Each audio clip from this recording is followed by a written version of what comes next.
Film ini dibuka dengan scene di saat Dr. Stone dan rekan-rekannya sedang memperbaiki panel pesawat luar angkasa.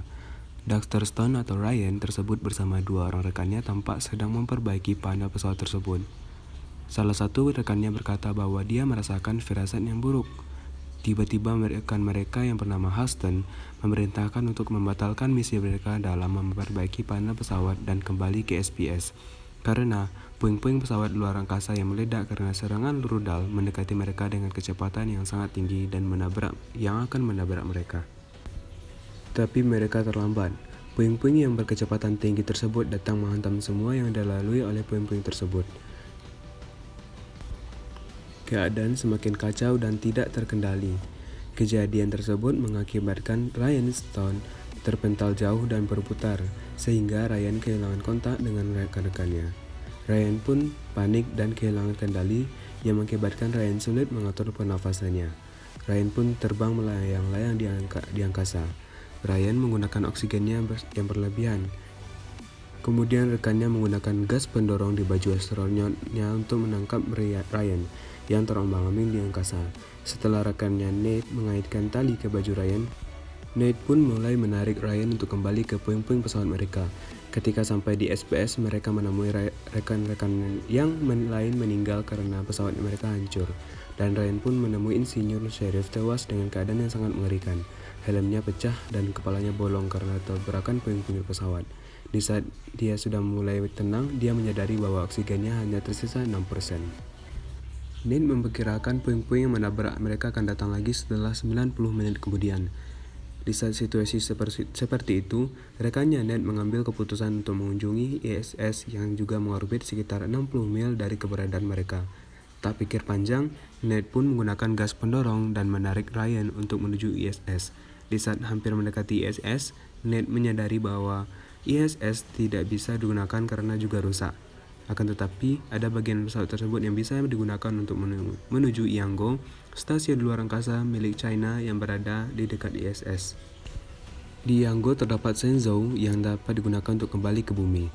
Di saat mereka hampir mendekati ISS, jet pendorong Nate mengalami sedikit masalah yang membuat mereka menabrak ISS tersebut, sehingga membuat Nate dan Ryan terpental dan tali pengikatnya putus.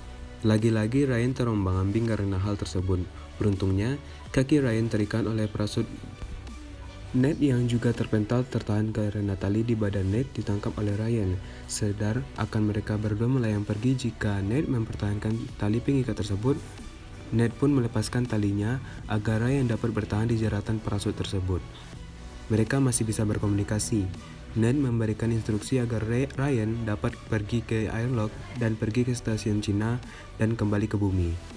Akhirnya, dengan berat hati Ryan pun kehilangan satu rekannya. Setelah masuk ke ISS, Ryan pun melepaskan baju astronotnya dan mencoba berkomunikasi dengan stasiun lainnya, namun tidak ada jawaban. Di saat yang sama, terjadi kebakaran di dalam pesawat tersebut. Ryan mencoba memadamkannya, namun gagal.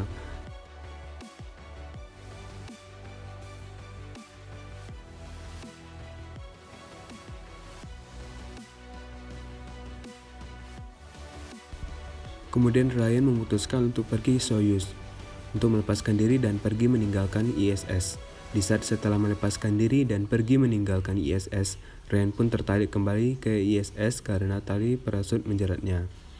Di saat Ryan keluar untuk melepaskan tali parasut yang menjeratnya, nasib buruk pun datang kembali. Puing-puing pesawat yang menabraknya tadi datang kembali. Menabraknya setelah mengorbit 90 menit. ISS hancur karena tabrakan puing-puing tersebut. Di saat yang sama, Ryan berhasil melepaskan tali parasut yang menjeratnya. Ryan kembali masuk ke Soyuz dan menstabilkannya karena terombang-ambing. Di saat hendak menuju stasiun Cina, ternyata bahan bakar Soyuz habis.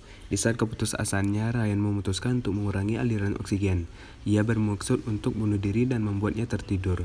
Di saat itu, rekannya Nate datang dan bercerita dengan Nate. Setelah Nate masuk dan bercerita, Ryan menyadari bahwa itu hanya mimpi. Kemudian, Ryan bangkit dan menyalakan kembali aliran oksigen di dalam pesawat.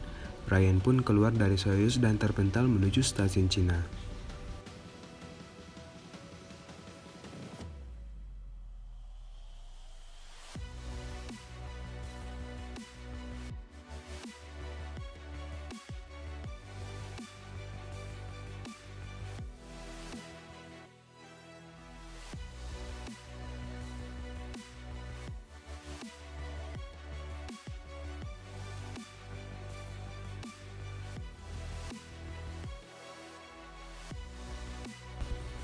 Ia menggunakan alat pemadam kebakaran untuk bisa mencapai stasiun Cina. Setelah Ryan dapat masuk ke stasiun Cina tersebut, Ryan pun bergegas menuju Shenzhou dan menghidupkannya. Tombol-tombol pada Shenzhou berbahasa Cina yang tidak dimengerti oleh Ryan. Ryan pun panik karena belum memisahkan Shenzhou dengan stasiunnya. Di saat yang sama, Ryan pun berhasil memisahkan Shenzhou dan kapsul pembungkusnya, dan Ryan pun memasuki atmosfer bumi. Ryan pun jatuh dengan kecepatan yang tinggi. Di saat yang sama, terdengar suara dari radio panel pesawat tersebut, yang ternyata merupakan suara dari bumi. Ryan pun pasrah dengan keadaan tersebut. Kemudian di saat Shenzhou hampir mendekati bumi, parasut dari Shenzhou pun keluar dan mendaratkan Ryan dengan selamat. Namun ia mendarat di air. Setelah mendarat, Shenzhou yang panas karena gesekan atmosfer pun berasap karena bersentuhan dengan air.